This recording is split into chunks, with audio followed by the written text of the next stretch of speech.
Hey guys, welcome back to my channel. So this is part 96 of Miss Chastity's story, the lady that married the man that didn't exist, according to her. So the link to the playlist is in the description for those that want to start from part 1 if you are seeing this for the first time. Let's continue, guys. Part 96 of How I Married a Man That Didn't Exist. He paused and said, "I don't care that the call is recorded, that's fine." I was like, oh my God, I can't even believe that. I should have known. I'm a smart person. I should have known that, first of all, you cannot record people without their knowledge, and Miss Call Record button on my iPhone was a snitch. I should have known that. At this point, I was so nervous I was shaking, for real. I knew he was trying to find some sort of legal ground to stand on, and if I had put names in the book. And even though, logically, I knew he or his mother didn't have the means, it had been groomed into me, this fear of this man and his unpredictability. I could logically know something. I could logically know that this man couldn't float, okay? You can logically know that. But if his bitch ass was on the ground, I'd be afraid that he'd be able to float up to the window to get me. That's how unpredictable he was. I had been groomed to be afraid of his unpredictability the most. His unpredictability was cruel. His unpredictability was sporadic. His unpredictability was aggressive. You never knew what you were going to get. I made it very clear that there were no names in the book. That this was, and I said this word for word to make it clear in my recording, this is my experience only. This is my story only. He said, well, I just wanted to know so I could take ownership of my wrongs. He is a pathological liar. But we already knew this, right? I told him if he knew it was about him, which had been established, then his name being in the book had nothing to do with his ability to take ownership. And then he dropped a bomb on me. Let's listen to the call, shall we, besties?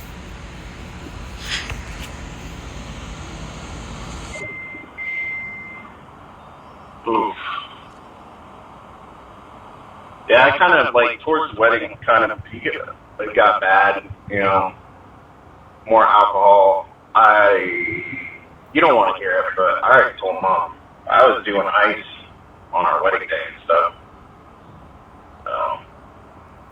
It's the fact that the man is comfortable telling his mom all his vices. Hey, women, we've got to do better. Nah, this should be a no-no for any mother. No. See the way he sounds. What is it about him that she found enticing? Even his voice is annoying. It is becoming very bad. You got it from Tim because you said that he was doing that? Yep. There's no reason why.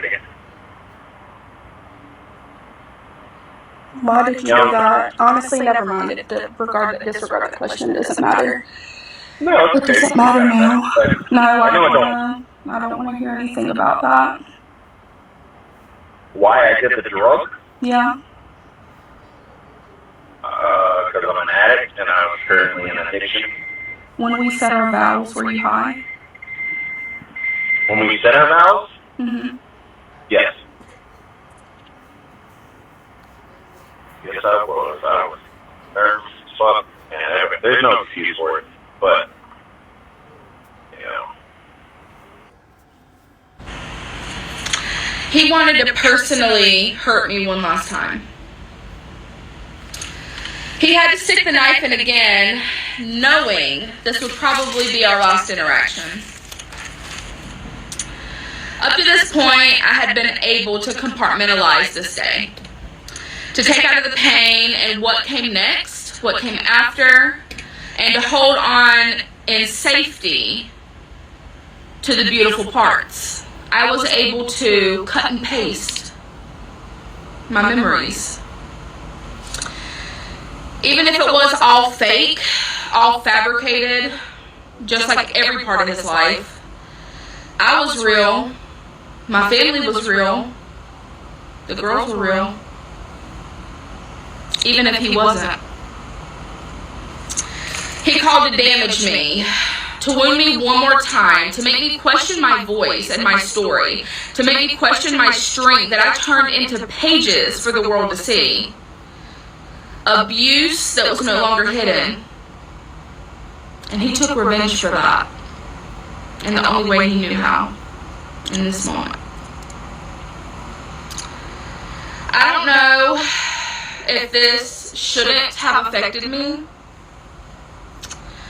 Shouldn't have shattered me. But it did. What should have been the best day of my life that I already had to break down in bits and pieces just got even smaller. He knew the pain and trauma I carried from my sister's addiction. What the weight of her choices did to me and her children. But he took aim and he fired anyway. So this is what I don't agree with Miss Chastity about this. Come on. It's not about him knowing the pain you took with your sister. He's an addict, for crying out loud. The fault is yours for expecting something different from an addict. Everybody knows how addicts behave. So anytime any of us expect them to do something out of character, it's our own fault, not theirs. I don't know if you guys are getting my point. This man have shown you over and over again that he's an addict. But you kept expecting the best from him because of what? Because you told him you love him. Come on now. Come on. Making sure I felt the hit before letting me go to crawl back to my book. My nice accomplishment. At this point, my manuscript was already fully done, but so many parts of the raw abuse I left out, void of his aggression. My final copy at this time was more a collection of my pain, not what fully caused it. I don't know if I had been protecting him. I don't know if I was afraid to really let people see what happened. But there was so much that I left out of this book upon first draft. And that wasn't even first draft, that was like 8th draft. And I left out so much stuff.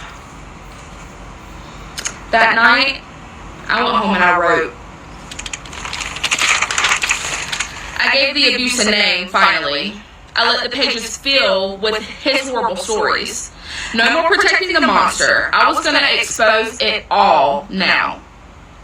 The most painful, powerful pieces in this book came from this moment. One in particular, I wrote just for him. You were high. You waited until I had healed just enough to bleed again. Until my voice was steady, my sleep less haunted. Until I almost believed you hadn't stolen everything. Then you called, not to make peace, but to pierce. With a voice smooth and practiced, you said all the right things. God, forgiveness, closure. Each syllable a mask for what you really came to say. You were high on our wedding day. High, while I was vowing my life to you. High, while I stood in lace and trust. High, while your daughters called me family and I believed this was finally real. This wasn't confession. It was calculation. You didn't want forgiveness. You wanted to shatter the last good memory I had left. You needed me to know that not even that moment was mine. Not even that was sacred. You didn't call to clean your side of the road. You called to salt the earth, where I might have planted something soft. But you forgot. I don't bloom in gardens anymore. I grow from ash.